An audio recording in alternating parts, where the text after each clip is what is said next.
Hello friends, good morning to all of you. आज है 23 मई और 23 मई से जितने भी टॉप के करंट अफेयर्स हुए हैं सबको हम लोग डिस्कस करेंगे।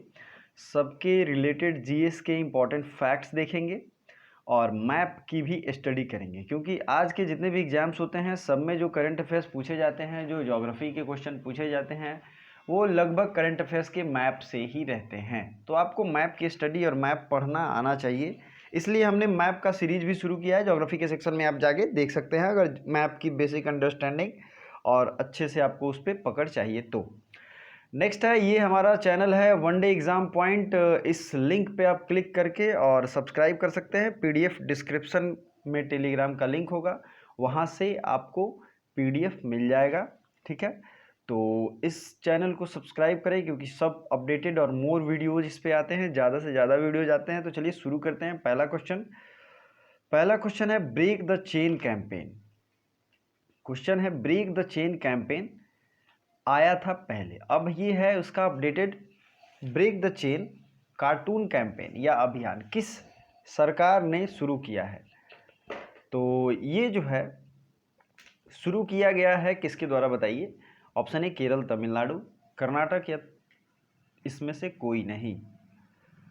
तो इसका राइट आंसर है केरल। केरल आपको पता ही है साउदर्न स्टेट है और वेस्टर्न घाट का सबसे लास्ट का स्टेट भी है। तो ये जो है केरला, ये इसकी राजधानी है तिरुवनंतपुरम। और केरला भारत का एक ऐसा स्टेट है जहाँ पे 4 इंटरनेशनल एयरपोर्ट हैं। मैंने चारों के नाम भी कई बार बताए हैं, ज्योग्राफी में उसकी वीडियो भी है। ज्योग्राफी के प्लेलिस्ट का लिंक डिस्क्रिप्शन में मिल जाएगा। जितने भी प्लेलिस्ट हैं, जितने भी इंपॉर्टेंट वीडियोज हैं, सबके लिंक आपको डिस्क्रिप्शन में मिल जाएंगे। आपको उन सबको विजिट करना चाहिए, जो कि आपके जीएस के रिवीजन और तैयारी के लिए बहुत ही ज़्यादा ज़रूरी हैं। तो ये हो गया केरल। केरल से रिलेटेड आपको क्या याद रखना है? केरल के सीएम और गवर्नर, केरल के सीएम है, क्या नाम है उनका? पिनाराई विजयन। और यहाँ के गवर्नर है आरिफ मोहम्मद खान। ठीक है, तो ये अपॉइंटेड भी नए हुए हैं, इसलिए आपको याद रखना चाहिए। ये दोनों चीज़ें एग्जाम में पूछी जाती हैं। तो जितने भी सीएम हैं और गवर्नर हैं उनको मैंने अच्छे से लिस्ट के साथ आपको प्रोवाइड भी किया है। टेलीग्राम में उसका लिंक भी शेयर किया है, आपने वीडियो देखा है और पीडीएफ से आप रिवीजन करोगे तो आपको ऑटोमेटिकली वो याद हो जाएगा। ठीक है, तो ये हो गया। तमिलनाडु के सीएम है के पालनी स्वामी। कर्नाटका के सीएम है, बताइए, कर्नाटका येदुरप्पा। ठीक है, और इन दोनों जगहों के गवर्नर जो भी हैं आपको कमेंट करके बताना है, ये आपका होमवर्क है। अब वीडियो को पॉज कीजिए और दोनों को कमेंट करके बताइए। अब बात हो रही है साउदर्न स्टेट की। तो साउदर्न स्टेट में बहुत सारे जो हैं यहाँ पे इम्पॉर्टेंट पार्क्स हैं, नेशनल पार्क्स हैं, मतलब माउंटेन है, झरने हैं। ठीक है, भारत का सबसे ऊंचा झरना जोग या गरसुप्पा झरना, ठीक है, ये कहाँ है? कर्नाटका के सारावती रिवर पे। कहाँ है? कर्नाटका के सारावती रिवर पे। अब साउथ इंडिया की सबसे ऊंची चोटी का क्या नाम है? इसका नाम है अन्नाई मुड़ी। अन्नाई मुड़ी चोटी इसका नाम है। और दूसरी सबसे ऊंची चोटी है दोदा बेटा। तो दोनों फैक्ट आपको याद रखना है। सबसे ऊंची चोटी है अन्नाई मुड़ी, जिसकी हाइट जो है वो है 2695 मीटर और इसकी है 2638, 2638। तो ये दोनों चीज़ें एग्जाम में पूछी जाती हैं। नेक्स्ट आपको क्या याद रखना है कि अगस्त्य मल्लाई कहाँ है? तो ये देखिए यहाँ पे साउदर्न स्टेट केरला के पास है। तो अब आइए केरल और तमिलनाडु जो भी साउदर्न स्टेट हैं उनके नेशनल पार्क्स को देख लेते हैं। पहला है एराविकुलम नेशनल पार्क, दूसरा है मथिकेतन शोला नेशनल पार्क, तीसरा है Periyar national park, silent valley national park. और कल किसी ने कमेंट किया था कि साइलेंट वैली और वैली ऑफ फ्लावर्स और सलीम अली नेशनल पार्क और सलीम अली बर्ड सेंचुरी कहाँ कहाँ है। तो thank you for those people जो कि डिफ्रेंशिएट करके याद करते हैं, ध्यान से सुनते हैं, पढ़ते हैं और इनका कॉन्सेप्ट क्लियर है। कॉन्सेप्ट उन्हीं का क्लियर है जो वीडियो लास्ट तक देखते हैं, हर चीज़ समझते हैं। ठीक है, तो इतनी आपको चीज़ें ध्यान रखनी है। अन्नामुड़ी और पंबादम ये लास्ट के 2 नेशनल पार्क हैं। तमिलनाडु की अगर बात करें तो तमिलनाडु में कौन कौन से नेशनल पार्क हैं? यहाँ भी इंपॉर्टेंट नेशनल पार्क है जो कि एग्जाम में पूछे जाते हैं। मुदुमलाई, तमिलनाडु में है Mudumalai national park, Mukurthi national park, ठीक है, इंद्रावती, इंदिरा गांधी एंड अन्नामलाई, इंदिरा गांधी एवं अन्नामलाई नेशनल पार्क, गुंडी नेशनल पार्क और गल्फ ऑफ मन्नार। ये नेशनल पार्क है यहाँ पे। मैंने कई बार बताया है, गल्फ ऑफ मन्नार से अलग होता है कौन सा, तो श्रीलंका अलग होता है। और पाक बे, PALK, पाक बे, पाक की खाड़ी से भी अलग होता है। दो चीज़ें आपको ध्यान रखनी है। तो चलिए आगे बढ़ते हैं। अगला क्वेश्चन है, रिसेंटली जम्मू एंड कश्मीर लोक सेवा के नए अध्यक्ष कौन बन गए हैं। ये एग्जाम इसलिए जरूरी है कि ये मैटर जम्मू एंड कश्मीर से रिलेटेड है, जम्मू कश्मीर से रिलेटेड हर फैक्ट आपको याद रखना है। तो ये बन गए हैं BR शर्मा जो हैं, first is the right answer. BR Sharma Jammu and Kashmir लोक सेवा आयोग के न्यू प्रेसिडेंट बन गए हैं। तो the new president of Jammu and Kashmir public service commission is, इनका नाम क्या है, BR शर्मा। नेक्स्ट आपको क्या ध्यान रखना है कि दिलीप उम्मेन, GC मुर्मू और RK माथुर, इनमें से कौन क्या हैं। RK माथुर ये लद्दाख के पहले लेफ्टिनेंट गवर्नर हैं।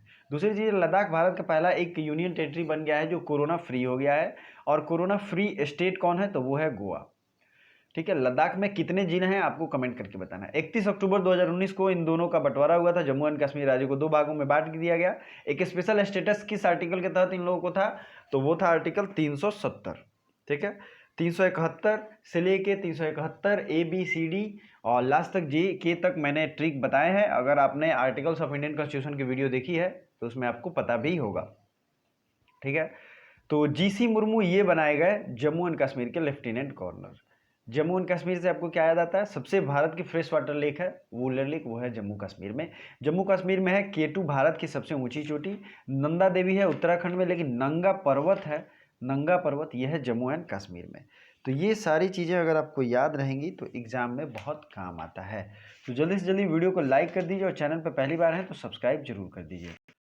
तो अगर आपने चैनल पे पहली बार विजिट किया है तो आप, आई होप आपने सब्सक्राइब कर दिया होगा और बेल आइकन जरूर दबाएं, क्योंकि बहुत लोग कमेंट करते हैं सर इंपॉर्टेंट नोटिफिकेशन जो प्रैक्टिस सेट चलती हैं उसकी मुझे टाइमली नोटिफिकेशन नहीं मिल पाती है, इसलिए मैं लाइव टेस्ट नहीं लगा पाता हूँ। तो आज से मैं एक काम करूँगा, जो भी वीडियो मैं लाऊँगा उस पर मैं लिख दूँगा लाइव, तो आपको पता चल जाएगा और आप यूट्यूब जब भी खोलेंगे आपको दिख भी जाएगा। ठीक है, तो ये new president of Jammu and Kashmir PCS बन गए हैं BR शर्मा। तो चलिए आगे बढ़ते हैं अगला क्वेश्चन की तरफ। वर्ल्ड बैंक ने कितने विकासशील देशों के लिए 160 अरब डॉलर देने की घोषणा की है। How much amount is issued to developing countries. तो ये जो है लगभग 100 अरब डॉलर देने की घोषणा की है। सॉरी, 160 अरब डॉलर देने की घोषणा की है 100 कंट्रीज को। कंट्रीज की संख्या है 100। और वर्ल्ड बैंक को आपको क्या याद आता है, वर्ल्ड वाशिंगटन DC में इसका हेडक्वार्टर है। इसके 13वें प्रेसिडेंट अभी हाल ही में बनाए गए हैं, उनका नाम है डेविड मलपास। और वर्ल्ड बैंक की स्थापना कब हुई थी, 1944 में। IMF की स्थापना हुई थी 1945 में। वर्ल्ड बैंक और IMF दोनों किसी एक एग्रीमेंट के तहत बनाए गए हैं। उस एग्रीमेंट का नाम आपको याद रखना है, ब्रेटन वुड्स एग्रीमेंट। ठीक है, ब्रेटन वुड्स एग्रीमेंट के तहत 2 इंटरनेशनल ऑर्गेनाइजेशन बनते हैं, जिसमें से एक वर्ल्ड बैंक है और दूसरा ये है। ठीक है, और आपको कमेंट बॉक्स में कमेंट करके बताना है अभी पूरे दुनिया में कितने देश हैं, जितने भी ये 215, 210, 202, 204 जो भी हैं, आपको वो कमेंट करना है। दुनिया में टोटल नंबर ऑफ कंट्रीज कितनी है। किस राज्य में N1H1 टीकाकरण की शुरुआत की गई है। Which state has started N1H1 vaccination programme. देखिए अभी मानसून आने वाला है, दरअसल आ ही चुका है, और मानसून की बारिश के साथ बहुत सारे जो मच्छरों वाली डिजीज़ हैं या फिर जो बीमारी वाली डिजीज़ हैं जो गंदगी से फैलते हैं, चूँकि मानसून बारिश की वजह से स्थिति उत्पन्न हो जाती है, तो उसके लिए वैक्सीनेशन प्रोग्राम रहेगा, तभी पहले से वैक्सीनेशन से उपाय किया जा सकता है। ठीक है, तो यहाँ ध्यान देना है कि कौन सा ऐसा स्टेट है जिसने ये शुरू किया है। तो ये है पंजाब ने ये शुरू किया है। और कोवा पंजाब, ये जो है प्लेटफॉर्म कोवा पंजाब शुरू किया गया था पंजाब के द्वारा। कोरोना शुरू हुआ था उसी टाइम। सबसे पहला इसने कर्फ्यू अपने स्टेट में लगाया था कोविड-19 जब इमरजेंसी हो गई थी तब। ठीक है, तो ये दोनों चीज़ें आपको याद रखनी है। पंजाब के CM हैं कैप्टन अमरिंदर सिंह और यहाँ के गवर्नर है VP सिंह बदनौर। पंजाब से आपको और क्या याद आता है, पंजाब जो है 5 नदियों की भूमि है। 5 नदियाँ कौन कौन सी हैं, तो सिंधु तो इनकी मुख्य नदी है जो कि पाकिस्तान के झांग में चली जाती है। बाकी जो है झेलम, सतलज, चेनाब, रावी, ब्यास, ये सब 5 नदियाँ मिलती हैं कहाँ पे? तो पंजाब में। ठीक है, पंजाब में क्या है सबसे फेमस? तो गोल्डन टेम्पल है। गोल्डन टेम्पल, मैंने कई बार कहा है कि चीज़ों को एक दूसरे से कनेक्ट कीजिए। गोल्डन टेम्पल ये है स्वर्ण मंदिर जिसे कहते हैं, ये है कहाँ पे? तो अमृतसर में, जिसे पुराने समय में इसकी धार्मिक राजधानी मानते हैं। ठीक है, अब अमृतसर जो है, इस शहर को किसने बसाया था?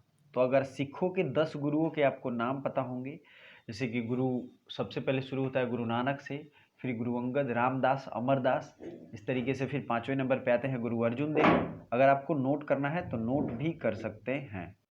तो ये इम्पोर्टेंट गुरु जो भी हैं ये ज़रूरी हैं, और इनके कार्य क्या क्या हैं ये भी इम्पोर्टेंट हैं, एग्जाम में पूछे जाते हैं। तो आपको ये सब ध्यान रखना चाहिए, हिस्ट्री से ज़रूर पढ़िएगा। ठीक है, अदरवाइज मैं इस पे स्पेशल वीडियो हिस्ट्री सेक्शन में लेके आऊँगा, डोंट वरी। तो वीडियो को लाइक कर दीजिए, फिर आगे बढ़ते हैं। आयुष्मान भारत के लाभार्थियों की संख्या कितनी पहुँच गई है? Number of Ayushman Bharat beneficiaries. तो ऑप्शन देखते हैं, 1 करोड़, 2 करोड़, 3 करोड़ या 4 करोड़। तो बताइए राइट आंसर। तो आयुष्मान भारत के लाभार्थियों की संख्या पहुंच गई है 1 करोड़, और इसकी शुरुआत हुई थी 22 सितंबर 2018 को। ठीक है, आयुष्मान भारत क्या है? ये भारत का हेल्थ एंड वेलनेस स्कीम है, जिसमें भारत भर के व्यक्तियों को जो है फ्री हेल्थ बेनिफिट इंश्योरेंस दिया जा रहा है, जिसमें 5 लाख तक साल भर में वो अपने किसी भी फैमिली मेम्बर का या खुद का इंश्योरेंस कवर रहेगा, वो इलाज करा सकते हैं। और ये जो है बहुत दुनिया की सबसे बड़ी हेल्थ स्कीम चल रही है। तो कितने हो गए हैं? 1 करोड़। इसकी शुरुआत किसने की थी? तो प्रधानमंत्री मोदी ने ही की थी। चलिए नेक्स्ट आगे बढ़ते हैं। International biodiversity day. International biodiversity day कब मनाया गया? तो ये मनाया जाता है 22 मई को। मैं जब भी ये इंटरनेशनल बायोडाइवर्सिटी डे बताता हूँ, मैं बताता हूँ कि और भी चीज़ों को कनेक्ट करें। तो 22 मार्च को मनाया गया वर्ल्ड वाटर डे, 22 अप्रैल को मनाया गया अर्थ डे, और 22 मई को मनाया गया बायोडाइवर्सिटी डे। अब बायोडाइवर्सिटी से आप क्या मतलब समझते हो? In simple terms I can explain in these words. आप इस धरती पे रहते हो तो आप बहुत सारी चीज़ों का यूज़ करते हो, बट इस क्रिएचर वर्ल्ड में पेड़ पौधे, जीव जंतु और भी चीज़ें हैं जिनका कंट्रीब्यूशन है। जैसे पेड़ ऑक्सीजन बनाते हैं, और कई ऐसे पेड़ हैं जो 24 आवर ऑक्सीजन देते ही रहते हैं। ठीक है, तो उनके द्वारा दिए गए चीज़ से हम जिंदा रहते हैं, और इसका बहुत बड़ा कंट्रीब्यूशन। अगर बायो जो है डाइवर्सिटी नहीं होगी, डाइवर्स नहीं होगा पूरा वर्ल्ड, अगर एक ही तरीके की स्पीसीज, जीव जंतु और भी चीज़ें यहाँ रहेंगी, तो बहुत मुश्किल हो जाएगा जीना। तो इस बायोडाइवर्सिटी के इंपॉर्टेंस को समझिए और कोशिश कीजिए कि ज़्यादा से ज़्यादा पेड़ लगाएं, ज़्यादा से ज़्यादा जीव जंतु को सुरक्षित करें, उन्हें संभाल के रखें, चोट ना पहुँचाएं। तो ये तो हो गया 22 मई को। 18 मई को मनाया गया है म्यूजियम डे। 17 मई को क्या मनाया गया है? 17 मई को हाइपरटेंशन डे। ठीक है, और 20 मई को क्या मनाया गया है? आपको कमेंट करके बताना है। नेक्स्ट है 1 मई से लेके अभी तक के जितने भी करंट अफेयर्स के क्वेश्चन हैं मई वाले, मई महीने के, उसको रिवीजन कर लेते हैं। 1 मई को मनाया गया मजदूर डे, ILO के द्वारा, इंटरनेशनल लेबर ऑर्गेनाइजेशन, जिसको जो है 1919 में स्थापना हुई थी, और इसका हेडक्वार्टर है जिनेवा, स्विट्जरलैंड में। अच्छा, बायोडाइवर्सिटी डे मनाया किसके द्वारा जाता है? ये मनाया जाता है यूनाइटेड नेशंस के द्वारा। यूनाइटेड नेशंस का हेडक्वार्टर कहाँ है? तो ये है न्यूयॉर्क में, और इसकी स्थापना हुई थी 24 अक्टूबर 1945 को। ठीक है, नेक्स्ट आपको क्या ध्यान रखना है? यहाँ 24 अक्टूबर को UN की स्थापना हुई थी। 2 मई को ट्यूना डे मनाया गया था। 3 मई को प्रेस फ्रीडम डे मनाया गया था। 5 मई को हैंड वॉश डे और अस्थमा डे, दोनों डे मनाया गया था 5 मई को। ठीक है, नेक्स्ट है 8 मई को रेड क्रॉस डे और थैलीसीमिया डे, दोनों डे मनाया गया था 8 मई को। नेक्स्ट है 9 मई को और 10 मई को। तो 10 मई जरूर याद रखना चाहिए। तो बताइए 10 मई का जो भी आपको कमेंट करना है। 11 मई का देखते हैं टेक्नोलॉजी डे। टेक्नोलॉजी डे 11 मई को मनाया जाता है। 12 मई को इंटरनेशनल नर्स डे मनाया जाता है, और WHO ने इस ईयर 2020 को इंटरनेशनल ईयर ऑफ नर्सेज के रूप में सम्मानित किया है, और इस पूरे साल को मनाया भी जा रहा है। ठीक है, तो ये चीज़ें आपको याद रखनी चाहिए।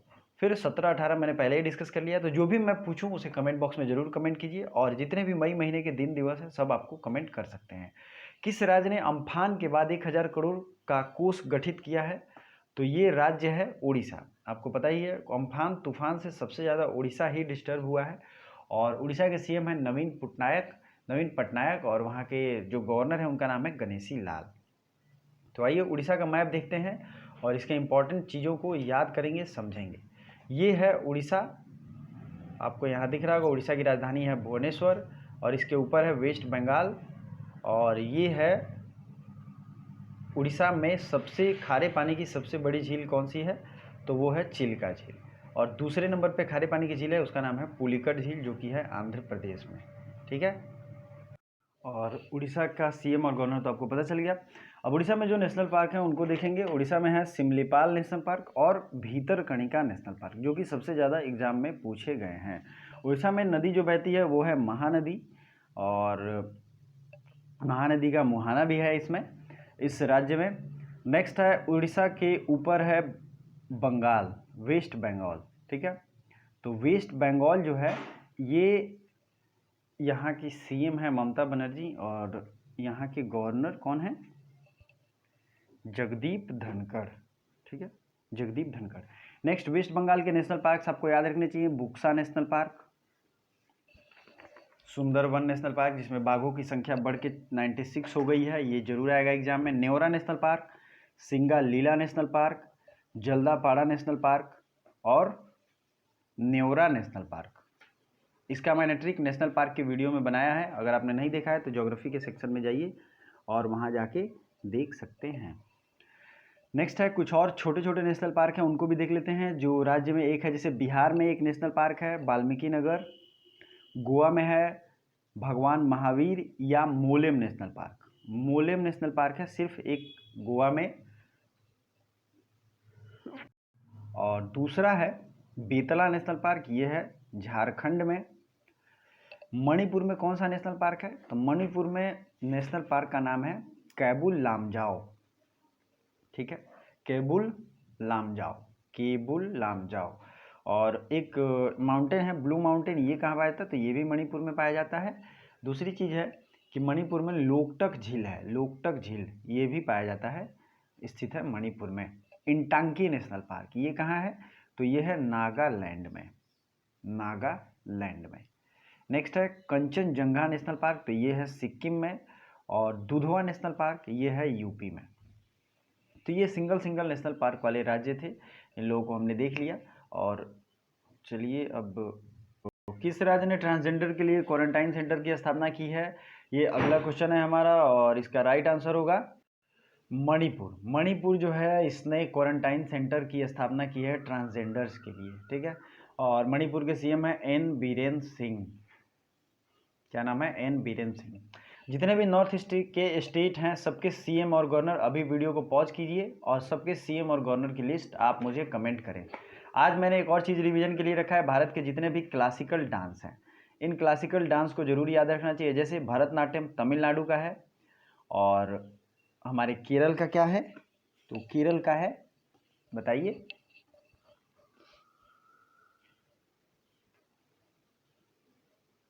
ये है मोहिनी अट्टम। मोहिनी अट्टम कहाँ का डांस है? ये है केरल का।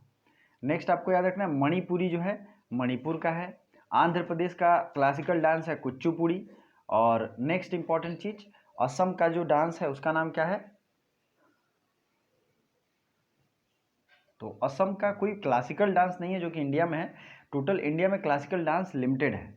तो असम के जो भी डांस हैं वो फोक डांस है। ठीक है, तो आपको उसका नाम याद रखना चाहिए। बट मणिपुर का मणिपुरी है, ठीक है, आंध्र प्रदेश का कुचिपुड़ी है, तमिलनाडु का भरतनाट्यम है। और फोक डांस जो भी है उनको देख ही लेते हैं। रॉफ और मंदजास, रॉफ, ठीक है। और एक और डांस जो यहाँ का सबसे ज़्यादा फेमस है वो कौन सा है? डमाली, डमाली। ये दोनों जम्मू कश्मीर का फेमस डांस है। अब कुछ और स्टेट है, जैसे आपको याद रखना चाहिए गुजरात का, तो वो है गरबा, डांडिया, ठीक है, टिप्पानी। ये सब डांस जो है वो बहुत ज़्यादा पूछे जाते हैं एग्जाम में। पंजाब का कौन सा है? तो गिद्दा, ठीक है, भांगड़ा, ये सब डांस पंजाब के बहुत ज़्यादा फेमस हैं। तो आपको ये सब याद रखने चाहिए, बाकी डांस हम लोग रोज़ रिवीजन करते रहेंगे। तो वीडियो को लाइक जरूर कर दीजिए और फिर आगे बढ़ते चलिए। Indian steel association new president, Indian steel association के न्यू प्रेसिडेंट कौन है? तो ये बन गए हैं दिलीप उम्मन, ये इंडियन स्टील एसोसिएशन के न्यू प्रेसिडेंट बन गए हैं। गोविंद राजुलू चिंटाला, ये कौन बने हैं? तो अगला क्वेश्चन है नाबार्ड न्यू प्रेसिडेंट, नाबार्ड के नए अध्यक्ष कौन बन गए हैं? तो ये बन गया है, ऑप्शन जो है इसका राइट आंसर, सॉरी यहाँ 6, 7, 8 हो गया है, गोविंद राजुलू चिंटाला, ये नाबार्ड के न्यू प्रेसिडेंट है। नाबार्ड की स्थापना हुई थी 1982 में। और एक क्वेश्चन आपके लिए मैं हमेशा रखता हूँ, इंडियाज न्यू सीवीसी, भारत के नए मुख्य चुनाव सतर्कता आयुक्त, जो भी है इसका राइट आंसर कमेंट जरूर कीजिए। और वीडियो लास्ट तक देखने के लिए दिल से धन्यवाद।